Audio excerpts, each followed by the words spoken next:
boys, bitch, you better bow down. Crowd just wanna hear the show, start the countdown. Don't be messing around, we ain't chasing no clout. Better shut your ass up before we put your ass down. Might get lumped up, taking verbal bumps, chump. We don't ever bite tongues, always keeping it a buck. Dan, Joe, and Will, they gon' change the game. Bump Boys podcast, it'll melt your brain. Y'all don't wanna see the flame, so don't spark the match. We like rookie Kurt Angle, make your ankle snap. Three amigos like Eddie, but don't lie, you steal. Only cheat when we gotta, but to win we will. Mike skills like Dusty, but go hard like Brock. I'm a stunner like Austin, dropping elbows like Mach. Y'all don't wanna see the finish, cause it's us on top. 1, 2, 3, get the V and get a warrior pop. Yo! What is going on, guys? It is the Bump Boys. You got your boy, Mr. Wolves 95, King William, and the Bump Boys prediction champion. Until I lose that belt, I'm always going to introduce myself. We got Dirty Dan, Swagger Bomb 92. What's up? We got Joe, What's up, guys? aka Joey the Dream. What's up? Let's just jump right into AEW Dynamite for today. We started off with a pretty banger of a match, I think. You know, Chris Jericho versus Ortiz. Ortiz with the best cosplay I've seen in a while. You know, I think I'm gonna make a run for it, man. Best cosplay I've seen in a while. Spitting image, perfect. Mwah. Overall, this is a great match. He's a killer beat. Cuban beat. Killer. Watch it, man. You stepped on his head. But overall, hair versus hair match. Ortiz ends up taking the pin from a Fuego del Sol distraction interruption. But it was actually who, Danny? Who? Sammy Guevara. Yeah. Who? Overall, what do you think about the match, Dan? It was pretty good. I liked it. I liked all their spots, like especially the DDT when he did the jump off the apron. Yeah, overall, I thought it was a quick match. It wasn't anything long drawn out. Everything seemed like it was in place. It was a quick match, good opening match, and you know Ortiz got a haircut. Honestly, it wasn't that bad, and he cut the shit out of his head during it because he was not paying attention whatsoever. Yeah, that man went crazy with it. Whoa, did you have any comments on this? He has like baby dread, so like of course I watch this. He has baby dread, so of course if I miss it, I would tell you I missed it, dog. So don't be making assumptions, bitch ass motherfucker. When he was cutting his dreads, bro, you gotta take your time, bro. But yeah, I gotta say the Fuego del Sol, aka Sammy Guevara interruption was out of nowhere. So I was actually very impressed by that. I was like, oh shit, Fuego del Sol just cost this dude his hair. Yo, they're gonna start pushing Fuego del Sol, and then I found out it's Sammy Guevara. Fuego del Sol came out later on though. Oh, he did. Yep. On Dynamite. I have to say, seeing Sammy go back to Chris Jericho, I guess maybe adds kind of maybe what we're missing in the JAS, but it also kind of just, I don't know, it kind of was just like, damn, Sammy, went over from Jericho. We saw how kind of bad his feuds and like his reign was with the TNT Championship, and then now he's coming back to Chris Jericho. He's a heel. No, I know he's a heel, but I just mean like it's just like, damn, when you left Chris, you weren't really doing much. Like you were winning the belts, but your reigns weren't that great. You had some good matches, but then when you came back to Chris, now your name has some pop. And they have Ty Conti now. So I don't know. I'm very mixed on this. And Jake and Lance Archer. Yeah, Jericho Desperado, appreciation Lance Archer. Yeah. They really want to go into that match next because they still kind of like combination. Yeah, let's tie that in. We did get John Moxley versus Hiroshi Tanahashi and a decent promo. I think a pretty good promo. It was a face-off. It was a good promo for John Moxley, basically saying, since he left WWE, there's always one person in the world he wanted to face. There's a reason why they call Tanahashi the ace. The best person in professional wrestling is Tanahashi, but Moxley believes that is his moniker. So eventually Jericho comes out and we get Archer, Desperado come over. We get a match announced for Forbidden Door. And, overall we get a happy stare down between Tanahashi and Moxley. Any quick thoughts on this? No, really good. I think you basically hit it right on the button. Yeah. Simple face off. Tanahashi was ducking John Moxley, and that's how he's felt for years. And we have the John Cena of New Japan Pro Wrestling going up against Mox. Stone And Cold overall, of AEW. Yeah. overall, I think that was a nice little wrap up for that segment for the Mhm. AEW interim title. We did get Warlord versus the 20-man security lawsuit match. I will say this: this man hit a lot of power bombs, but they forgot what a pin means. Like he was just stacking dudes up, no shoulders on the mat. He was putting dudes honestly, on their belly. it did not matter. This was literally just squash. Well, just remember, technically, in old wrestling games, if you got knocked the fuck out, you would get a TKO. Remember, you could TKO people back in the old SmackDown versus Raw. So technically, that must have been what was happening. And the one dude on the bottom must have been the only dude who just didn't get KO'd from one of these Wardlow powerbombs. Now, these are straight up pins. It was so funny though. I could have went without this, honestly. I thought it was a little goofy. I could have went without it, in my opinion. But It would have been great if like one of them was like MJF or something. No, Like what would have been great? I need Tony Khan to get involved in this. I felt like Tony Khan should have got involved. Well, this is for the MJF thing, which is a little different, but I feel like some point Tony Khan should have got involved. I feel like we're waiting for that time where like maybe I know Tony Khan wants to. He's probably fiending like my drug dealer is out of jail. I need to fill my void in my life. His drug dealer is in problems. Jeff Hardy. No, I said in jail. I didn't say in problems. I said in jail. They're already out on bond, I'm pretty sure. Big facts, but we'll keep it moving. But overall, it was what it is. What it is. Just keep in mind, Wardlow is number 2 ranked competitor in AEW. And next, I think this is the match of the night, in my opinion. We had Will Ospreay versus Dax Hardwood. Great technical match. I love this match overall. At one point, it was a slow pacing and stuff like that, and then eventually, I don't know if you guys heard it with the audio and stuff, but at one point it started getting every move was hit harder than what it originally was. So, they would have moves and stuff like that. It wasn't as many of them, but the moves were high impact and stuff like that. I thought this match was great. Pins.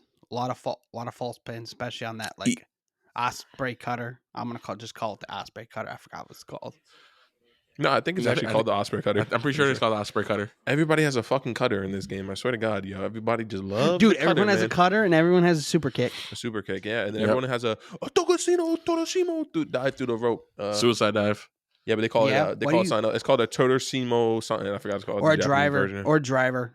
Yeah, or a Canadian Destroyer or 450 splash. like the Young Bucks is called the Melter driver.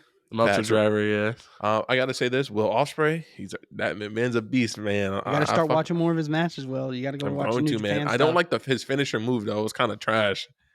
I don't know that move was kind of it's a little sloppy. It's supposed to be. Didn't he like have the same one as Seth for a while there, or was that Kenny that had the same one as Seth? I forgot. Kenny and Seth had the same one for a while, but originally, I'm pretty sure Will had a cast on at one point, so that's when he would hit that and stuff like that. And it would be a knockout shot. If I'm correct, I could be wrong on that, but it's almost just like a shot to the back of the head. The only thing I don't like about Will Ospreay's wrestling style, I'm gonna put out there, is I feel like he waits too long to kick out. He goes for that near fall, and it makes the ref look a little sloppy. That's the only thing I want to put it on there. Yes, obviously, a couple times the ref you can see him just holding it, and then Will Ospreay to kick out. Yeah, but that's because AEW refs are sloppy themselves. It's the style, like you said. You've said it previously on shows. AEW is more known for telling their refs to hold it at the last, versus WWE going with the actual like pin. So I think you can see the difference in the product. Because there was also I had a big issue with that during the Chris Jericho and Ortiz match. There was a really bad count where like Chris Jericho had just kicked out and the ref like basically stopped right before Chris. Like it wasn't even like he like got to the mat. He stopped like halfway through. Yeah. I was just like, come on, that looked horrible. But I thought the match was really good. Honestly, match of the night, no. I think it was the ladder match in my opinion, just because, they had some great spots on the ladder. We'll get to that in a few minutes. Yeah, we'll get to that. It's coming up pretty soon. We had Orange Cassidy come out after too, so I guess we're getting Cassidy versus Will Ospreay. Oh, that was confirmed. We're getting Cassidy versus Osprey at the end of the night. Ospreay did say. Oh, we're getting. Hold on. We're getting Will Ospreay versus Orange Cassidy. Honestly, that's gonna be a good match. Will Ospreay, when he said that when he wanted to participate in Forbidden Door, he told him he wanted to go against a homegrown talent in AEW, and that's basically what he got. So I can see that.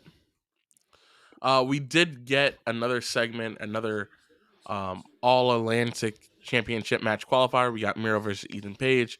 Overall, Ethan, put up a good fight. Ultimately, Miro did win. I don't think anyone saw that going otherwise. Nope. Any comments on that one, guys? Nope. No. Miro squashed him.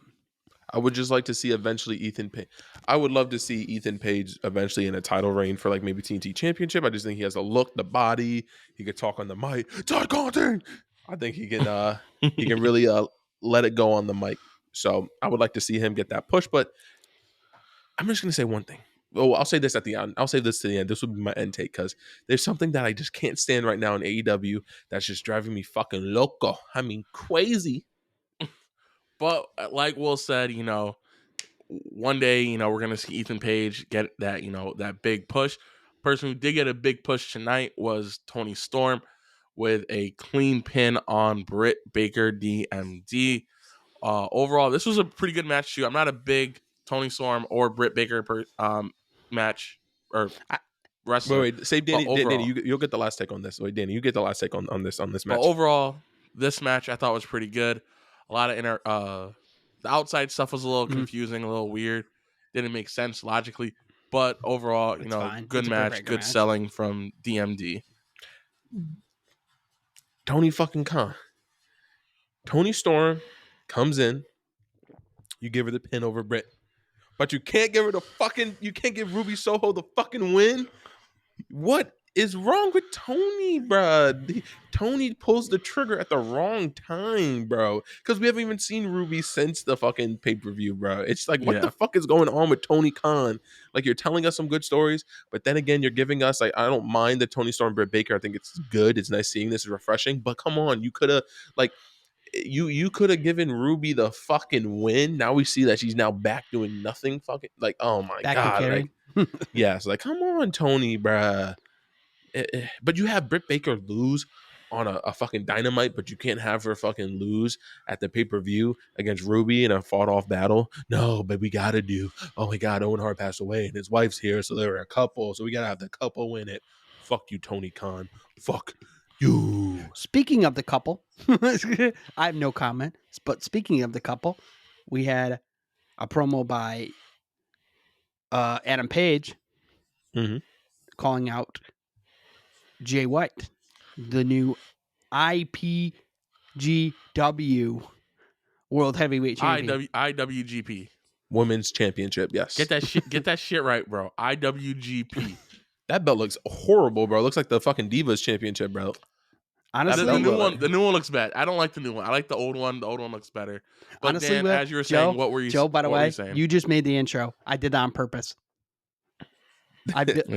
Hey, there we go. Fuck it. Hey, this is just how we do it, yo. But anyway, I'll talk about this one. This was a decent promo segment.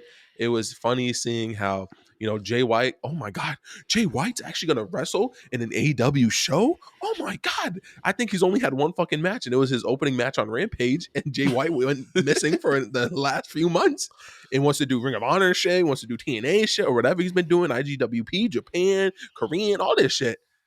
Fuck, he's been doing. I saw the motherfucker at Chipotle fucking up a burrito after doing a backyard wrestling match, and now he want to show up to AEW Dynamite.